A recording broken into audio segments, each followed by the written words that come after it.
살아가면서 우리는 채워지지 않는 그 무엇 때문에 방황할 때가 있습니다. 뭔가가 더 마음에 꽉 찼으면 좋겠는데 그러지 못할 때가 있다라는 이야기입니다. 여전히 우리는 허전한 마음을 가지고 있습니다. 옆에서 보았을 때에 저 사람은 충분한데 라고 말은 하지만 나는 그렇지 않습니다. 뭔가가 부족합니다. 그래서 그 무엇인가 부족함을 채우려고 우리는 때로는 여행을 가기도 합니다. 여행을 가면 내 허전한 마음이 좀 채워질까 싶어서 갔지만 그것도 싹 그다지 만족을 못 느낄 때가 있습니다. 뿐만 아니라 맛있는 음식을 먹으면 내 마음이 좀 채워질까 싶어서 좋은 식당을 찾아다니기도 합니다. 어떤 사람은 내 어카운트에 돈이 좀 있으면 좀 괜찮지 싶을까라고 생각을 하고 열심히 돈을 세이브해서 돈을 모읍니다. 어떻습니까? 여행을 다녀도 좋은 음식을 먹어도 내 통장에 돈이 쌓여도 때론 우리는 허전한 마음을 숨길 수가 없습니다. 이것이 우리의 현실인 것 같습니다. 한 가지 더, 우리는 하나님을 믿는 사람들입니다. 예수 그리스도를 알았지만 때로는 내 신앙의 허전함 때문에 뭔가가 더 있었으면 좋겠다라는 생각을 가질 때가 있습니다. 그래서 좀 더 자극적인 신앙이 뭐가 있을까? 좀 획기적인 신앙의 사건이 뭐가 더 있을까? 이것을 찾아다닙니다. 이런 무엇인가를 더 얻고 싶어하는 마음을 알기에 여러분, 이단들이 교묘하게 찾아와서 우리의 가려운 등을 긁어주는 척합니다. 그 사람들의 정책이 그렇습니다.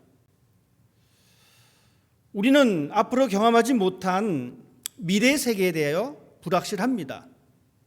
그런데 성경은 이 미래 사건을 우리에게 또 기록해 준 것이 있는데 그것이 바로 요한계시록입니다.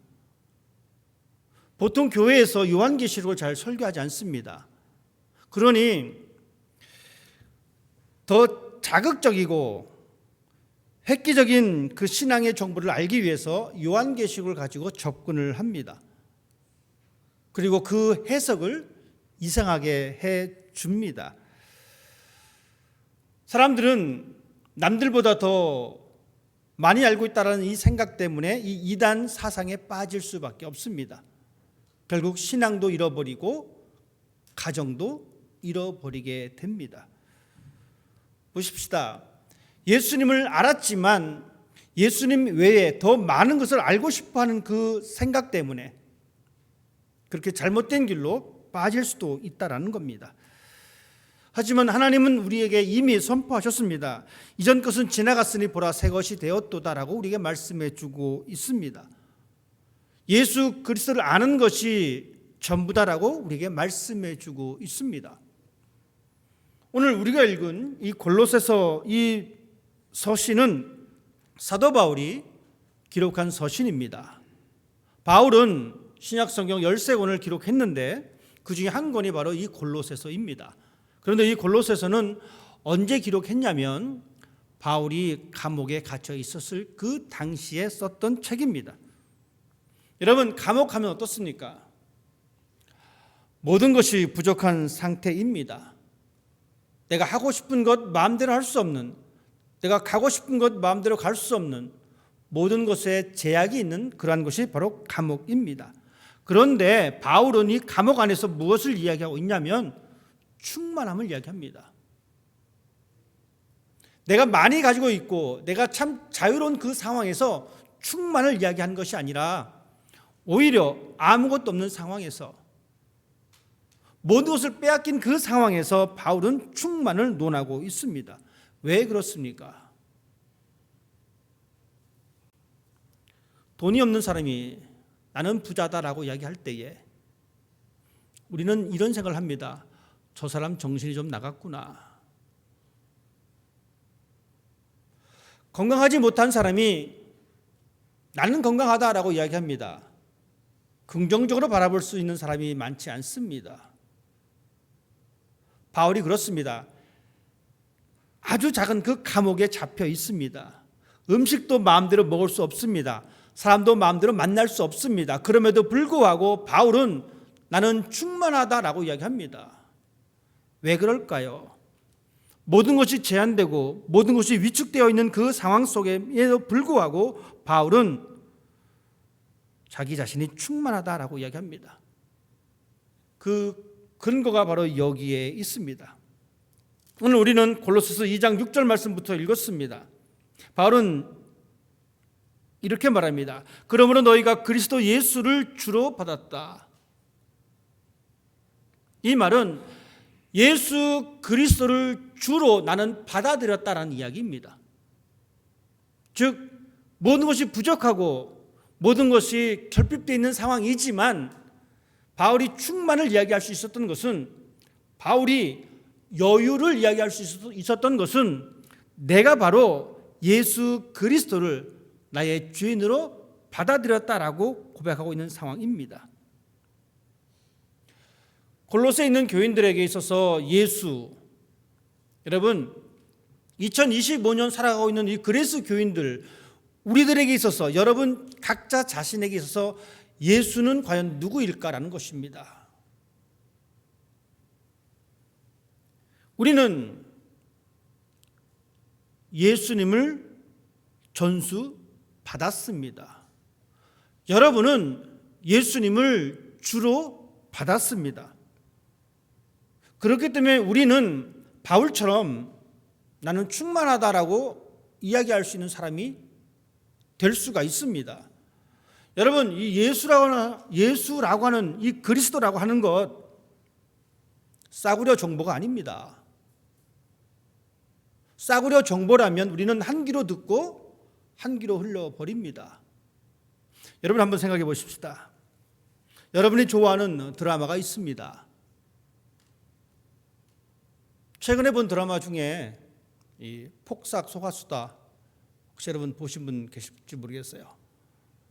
이 폭삭 속았수다를 보면서 많은 사람들이 눈물을 흘렸습니다. 그런데 이 폭삭 속았수를 내가 지금 보고 있는데 누가 옆에서 말을 걸어요. 그러면 여러분 이 말이 들어옵니까? 안 들어와요. 나는 이미 지금 금명이가 돼서 관식이를 좀 만나고 있는 그 상황인데 거기에 집중되어 있는 겁니다. 왜요? 지금 내 눈앞에는 이 금명이가 소중하고 관식이가 중요하기 때문에 그렇습니다. 그런데 폭삭 속았수다를 못 보신 분이 계세요. 그러면 금명이를 이야기하고 관식이를 이야기하고 또 학시 아저씨 있죠. 학시 아저씨를 이야기하면 그 소리가 들리지 않습니다. 나에게는 의미가 없거든요. 나는 금명이가 누군지, 관식이가 누군지, 학시 아저씨가 누군지 나는 몰라요. 이렇습니다. 예수라고 하는 이 놀라우신 분이 그냥 하찮은 정보가 아니라는 거예요. 정말 소중하고 정말 절대적인 정보입니다. 여러분, 그러니 우리는 예수를 전수받았기 때문에, 예수를 받았기 때문에 이 예수를 목숨 걸고 지켜야 합니다. 이것이 신앙이어야 된다는 거예요. 그런데 우리는 예수를 목숨 걸고 지키려고 하지 않습니다. 우리의 신앙을 목숨 걸고 지키려 하지 않습니다. 왜요? 그냥 싸구려 정보라고 생각하니까. 나에게 별로 큰 덕이 안 되는 정보라고 생각하기 때문에 그렇습니다. 여러분, 예수님은 우리에게 주어진 일회용 선물이 아닙니다. 예수님은 일회용 물건이 될 수가 없습니다. 그런데 우리는 마치 인스턴트 같은 취급을 하고 있을 때가 많습니다. 내가 필요하면 갖다 썼다가 다 썼으니까 지금은 필요 없으니까 갖다 버리자. 왜? 나중에 또 쓸 수 있으니까. 이런 생각을 하고 있을 때가 많다는 겁니다. 바울은 골로새에 있는 교인들을 향해서 이렇게 말씀해 주고 있습니다. 너희가 그리스도 예수를 주로 받았다. 여러분, 하나님은 우리들에게 동일하게 말씀해 주고 있습니다. 너희가 예수 그리스도를 주로 받았다. 예수님은 싸구려 정보가 아닙니다. 예수님은 일회용이 아닙니다. 그렇기 때문에 우리들은 목숨 걸고 우리의 신앙을 지키는 사람이 되어야 합니다. 죽을 때까지 우리의 신앙을 간직하는 사람이 되어야 합니다. 싸구려 정보라고 생각하니까 가다가 신앙을 포기합니다. 일회용 선물이라고 생각하니까 쉽게 포기합니다. 하지만 하나님은 어떻습니까? 하나님은 끝까지 포기하지 않으셨습니다. 하나님은 나를 끝까지 포기하지 아니하시고 책임져 주셨습니다. 그러면 우리는 어떻게 해야 될까요? 하나님이 우리를 끝까지 책임지시는데 우리도 그에 합당한 응답이 있어야 합니다. 그에 합당한 응답이 있기 위해서는 오늘 성경 말씀을 우리는 유심히 살펴볼 필요가 있습니다. 바울은 우리들에게, 하나님은 이 시간 여러분에게 이렇게 말씀하고 계십니다. 너희가 그리스도 예수를 주로 받았으니 그 안에서 행하되, 즉 너희가 예수 그리스도를 받아들였으니 그 안에서 살아라 라는 이야기입니다. 이 말씀은 어떤 이야기냐면 예수님의 영향 아래 살아가는 겁니다. 여러분은 어떤 영향 속에 살아가고 있습니까? 저희 교회는 한인교회입니다. 그러니 이 공동체 속에는 이 한국의 정서가 흐릅니다. 한국의 문화가 지배하고 있습니다. 그러니 여러분 보세요. 인사하실 때 어떻게 인사하십니까? 하이 하고 인사하십니까? 아니면 안녕하세요 라고 인사하십니까? 하이 그러면 제가 예를 들어서 우리 김성모 권사님한테 오셨으면 권사님 하이 이러면 권사님이 뒤돌아서서 목사님 좀 이상해졌나? 이렇게 생각할 수도 있어요. 제가 안강순 권사님한테 하이 이러면 권사님이 이러실 겁니다. 대신에 어떻습니까? 우리는 제가 권사님을 만나면 안녕하세요. 잘 지내셨습니까? 이렇게 한다는 것이죠. 이 영향을 우리 아이들도 받습니다. 그래서 우리 아이들은 인사할 때 이렇게 하고 이렇게 인사를 하죠. 해나가 이런 인사를 잘합니다. 손 모고 이렇게 인사를 해요. 부모님이 시켰겠죠. 또 그렇게 성장했습니다. 한국적인 문화가 그렇다는 거예요. 우리는 그 영향 아래 살아갑니다. 그런데 우리 아이들이 학교 가면 어떻습니까?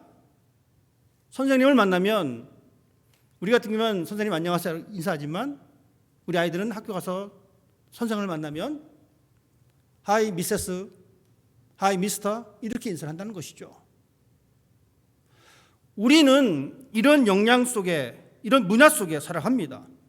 그래서 한국적인 예절이 있어요. 그중에 가장 많이 듣는 말이 이 장유유서입니다. 우리 이런 말 모르는 사람 많죠. 장유유서. 우리 파사로님 잘 아시잖아요. 장유유서. 그래서 우리 어른들은 이 장유유서라는 단어를 좋아합니다. 그렇죠? 이 어른이 먼저 해야 된다는 거예요. 순서가 있다는 겁니다. 순서. 그래서 나이 든 사람이 먼저 하고 그다음에 젊은 사람들이 하고. 그래서 우리 가끔 밥 먹을 때 어른 먼저 먹자. 그죠? 그래서 아이들 막 밥 먹으러 막 오면은 막 야 어른 먼저 먹어야지라고 이게. 이 문화가 있습니다. 나이에 따른 차례가 있다는 것이죠. 이 말은 이렇습니다. 나이가 많다고 해서 모든 것을 먼저 하는 그 말도 있지만 나이가 있으니까 힘들고 어려운 것도 어른 먼저 한다는 겁니다.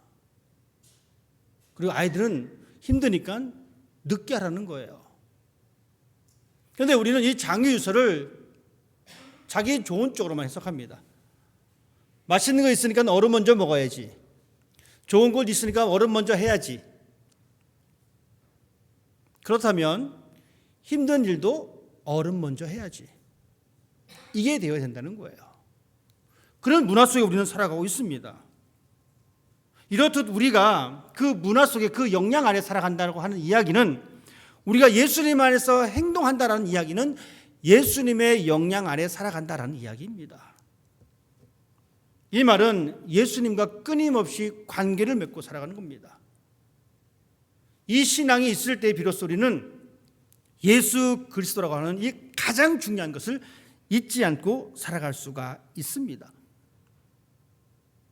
그리고 그 예수 안에 뿌리를 박아야 합니다. 여러분, 뿌리를 박는다라고 하면 떠오르는 그림이 무엇입니까? 뿌리가 박힌다, 나무입니다. 나무는 그 뿌리를 통해서 영양분을 얻습니다. 그리고 그 영양을 얻어서 거기에서부터 열매를 맺게 됩니다. 이 말은 무슨 말이냐면, 우리가 예수님 안에 뿌리를 박아서 예수님을 통해서 참된 생명을 얻게 된다는 이야기입니다. 생명에는요, 진짜 생명이 있고 가짜 생명이 있습니다. 우리는 진짜 생명을 얻어야 합니다. 그것은 바로 그 안에 뿌리를 박을 때에, 예수 안에 뿌리를 박을 때 우리는 진짜 생명을 얻을 수가 있습니다. 그 뿌리가 깊은 나무는 시절을 따라서 열매를 맺게 됩니다.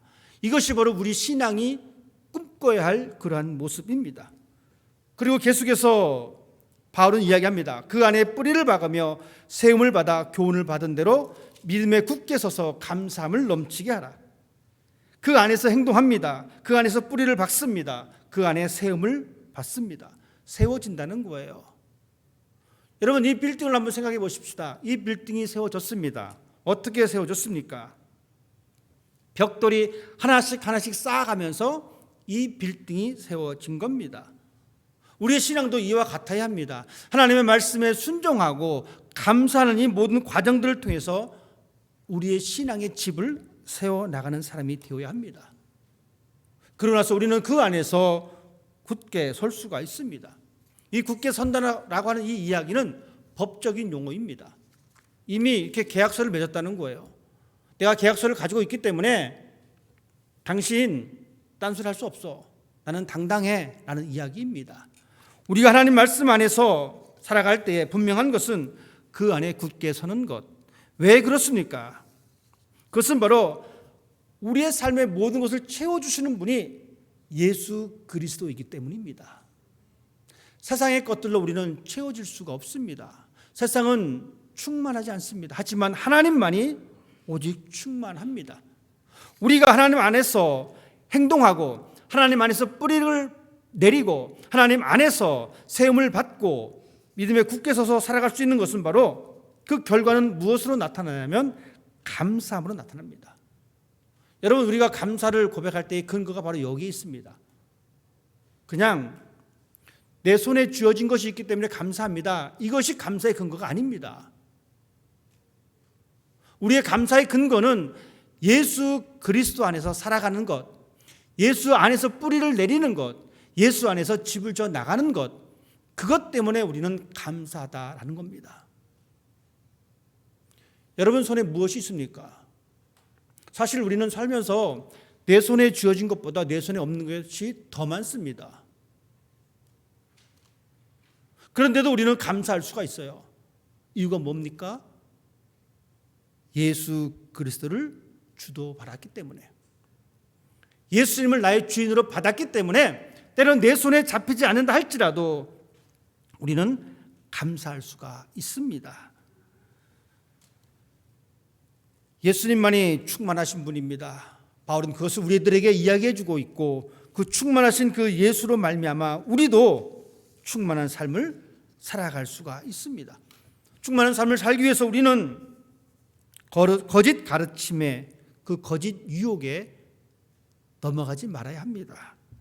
우리를 속삭이고 있는 이 거짓 가르침들이 있습니다. 바울이 말하고 있었던 그때 당시에는 어떤 것들이 있었냐면, 여전히 유대주의가 있었습니다. 교회 안에, 즉 율법의 행위를 통해서 구원받을 수 있다라고 하는 생각들이 있었습니다. 그리고 어떤 생각이 있었냐면 신비주의 사상이 있었습니다. 바울은 이 율법주의와 신비주의와 이 영지주의를 근거를 두면서 거짓 가르침에 당하지 말아라. 그것들로서는 너희들을 충만하게 채워줄 수가 없다. 오직 너희의 삶을 충만하게 채워주는 것은 예수 그리스도뿐이다라고 우리에게 분명히 말씀해 주고 있습니다. 이 말은 예수님이 하나님이라는 이야기입니다. 그 하나님께서 모든 부족함의 상황 속에서 채워주십니다. 여러분, 우리는 여전히 부족합니다. 채워지지 않는 그 무엇 때문에 힘든 삶을 살아가고 있습니다. 다른 것에서 내 마음에 채워진다는 것을 기대하지 말길 바랍니다. 우리가 기대할 것은 오직 예수 그리스도입니다.